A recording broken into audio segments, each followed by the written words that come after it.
Bismillahirrahmanirrahim. Assalamualaikum warahmatullahi wabarakatuh. Berjumpa lagi kita dan channel saya masih pada hari ini hari Rabu 4 hari bulan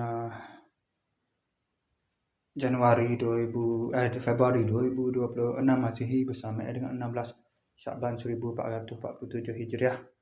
Okey, sekarang pukul 6.20 petang. Seperti biasa, video dari report kita untuk hari ini tak nak pergi dah tak nak pergi pas malam dah. Sebab sebut benar kan, lepas tu nak pergi ke maya maghrib lagi. Lepas tu ada kuliah maghrib, malam tak pergi dah. Kuliah maghrib kat malam.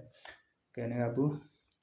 Jadi sekarang ni pukul 6.20 pagi petang. Jadi banyak video dari report kita. Lepas pada buat video dari report kemarin, saya terus keluar pergi ke saya tak keluar ke mana lah. Saya semaya maghrib dan semaya syak di rumah. Pada tu lepas semaya syak tu saya keluar. Pada pukul 9.28. Terus pergi ke Pasir Akar, beli sikit barang. Lepas tu singgah kedai Maksu. Lepas tu singgah seminar tu singgah pula kedai Fikri.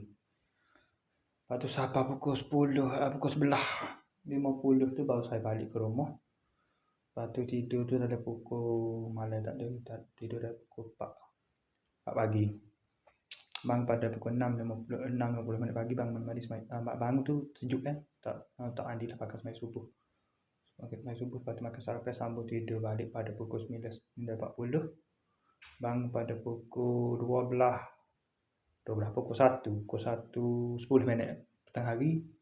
Lepas tu tak baik kapal panjang hari ni, tak ada apa nak kerja pun tak sambung lah kerja.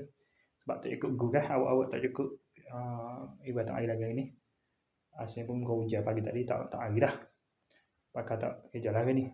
Akan postpone esok lah kerja tu. Lepas tu kau nak kena ada web baru. Boleh akak si ke apa semua tu. Nak wedding atas apa tu. Boleh cukup orang ni, tak cukup orang. Lepas tu ada hal lain, ibadah hal lain. Lepas tu sepanjang ni tak ada agak apa lah. Jadi video pun tak ada main Facebook gitu lah. Lagu main Facebook gitu. Semaya Zuhur pada pukul 3.30 tadi.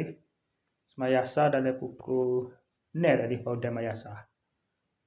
Dah 20 saat ni terus buat video ni. Okey, saya sekali saja untuk sesi video dari report kita untuk hari ini. Assalamualaikum, jumpa lagi. Bye.